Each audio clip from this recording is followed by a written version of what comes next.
அதே மாதிரி என்னோடய பரம்பரை அதாவது என்னுடைய ஐஸுக்கு பிறகு என்னுடைய பையனும் என்னுடைய பேர பிள்ளைகள், அதுக்கப்புறம் என் பேரனுக்கு பையன், பேரனுக்கு பேர பிள்ளைகள், பேர பிள்ளைகளுக்கு வந்து பையன், பேர பிள்ளைகளுக்கு பேரன் அப்படின்னு சொல்லி அதுக்கப்புறமும் வாழ்ந்துக்கிட்டே இருக்கக்கூடிய ஒரே ஒரு அவன் சொன்ன மாதிரி வாரிசு அரசியல்னு சொல்லுவான். இதுக்கு இன்றைக்கி வாரிசு அரசியல் நான் பண்ணிக்கிட்டு இருக்கேன். அப்போ உனக்காண்டி எவ்வளோ கஷ்டப்பட்டு உனக்கு இவ்வளோ தூரம் பண்ணி தந்த பிறகும் நான் கேவலம் வர அமைச்சர் சீட்டுக்கு எனக்கெல்லாம் அது தேவையே கிடையாது.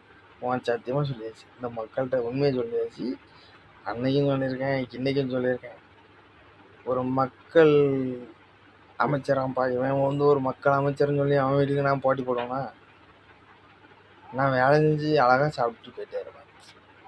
ஆனால் இந்த மக்கள் அரசியலுக்கு வந்து வரமாட்டேன். இதை வந்து எத்தனை ரவுடி, அதாவது எத்தனை போலீஸ்லாம் இத்தனை காண்டு ஒரு ரவுடி, ஒரு போலீஸு, இவங்களாம் வந்து மாறி வந்து கவர்மெண்ட் சர்வெண்ட்டு, இவனுக்கெல்லாம் நான் சொல்லுதேன் அப்படின்னு சொல்லி நான் சொல்லுவேன். ஆனால் அது கிடையவே செய்யாது. ஆனால் நான் வந்து இன்றைய காலத்துலேயும் அன்றைய காலத்துலேயும் யாருக்கு வந்து நான் வந்து மரியாதை கொடுக்கணும்னா, உன்னால் முடியாத ஒரு மிஷினை கண்டுபிடிச்சவன் பேர் அவனுக்கு வந்து நான் ஒரு மரியாதை கொடுப்பேன். ஆனால் கண்டத்தனமாட்டு சட்டத்தை எழுதுனேன்னு சொல்லிட்டு இந்த தமிழ்நாட்டு மக்கள் போனாங்க பேர், அது வந்து தவறுன்னு தான் சொல்ல முடியும். இன்றைய காலத்தில் ஒரு சுவாத்துக்கு கேட்டேன் அப்படிங்கிறது எங்கே இருக்குது? ஒருத்தன் ஒரு மிஷினை கண்டுபிடிச்சி நம்ம நாட்டுக்கே தரான். ஒரு ட்ரெயினை கண்டுபிடிச்சிருக்கான், ஒரு ஹெலிகாப்டரை கண்டுபிடிச்சிருக்கான், ஒரு பிளேனை கண்டுபிடிச்சிருக்கான். கேட்டு இப்படி பார்த்தா அந்த 4 விஷயம் ஐயோ இங்க படுத்துற நிமிஷம்னால தாங்க முடியலையே. அதையெல்லாம் வந்துட்டு ஒரு சுவாத்துக்காக வேண்டி நம்ம வந்து நம்ம வந்து இந்த கட்சி கூட்டத்தில் நம்ம பேசலை. இப்போ இன்னைக்கு எல்லாரும் இவ்வளோ பேர் இருக்கான்.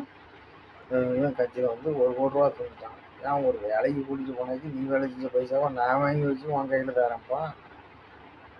100 பேர் வேலை செஞ்சா 10,000 ரூபாய்ச்சின்னு கணக்கு வச்சாகணும். 1000 பேர் வேலை செஞ்சா 1 லட்சம் ரூபாய்ச்சி. 1 லட்சம் பேர் வேலை செஞ்சு உனக்கு 1 கோடி ரூபாய் என் கையில் இருக்கணும். உன் 1 கோடி ரூபாயை தூக்கி உன் கையில் கொண்டு கொடுக்கறதுக்கு வந்து நான் தலைவர் கிடையாது. அதுதான் உண்மை. அப்படின்னு இருக்கக்கூடிய ஒரு சூழலை உண்டாக்கி இவங்க வந்து இன்னும் அமைச்சர் எம்எல்ஏன்னு ஏன் நடந்து இவ்வளோ கஷ்டப்படுத்துவாங்கிறதுக்கு தான் இந்த ட்ரிப்பு நான் அமைச்சரை கிட்ட பேசுகிறேன். அவன் வந்து அமைச்சர்னு சொல்லி நான் பேச மாட்டேன். எனக்கு வந்து அவன் உலகத்தில் ஒரு பதவி மட்டும்தான் எனக்கு வேணும். அதுதான் பேசுகிறேன். அதனால் நீங்கள் அவங்களால என்ன செய்ய முடியும், இந்தியாவால் ஒன்றும் பண்ண முடியாது அப்படின்னு சொல்லி இன்றைக்கி நீங்கள் சொன்னாலும் இந்த ட்ரிப்பு வந்து அலிமாட்டம் உங்களுக்கு வந்துச்சா, இந்தியாவுக்கு வந்துச்சா, இல்லை வேறு நாட்டுக்கு வந்துச்சாங்கிறது தான் என்னோட கேள்வி.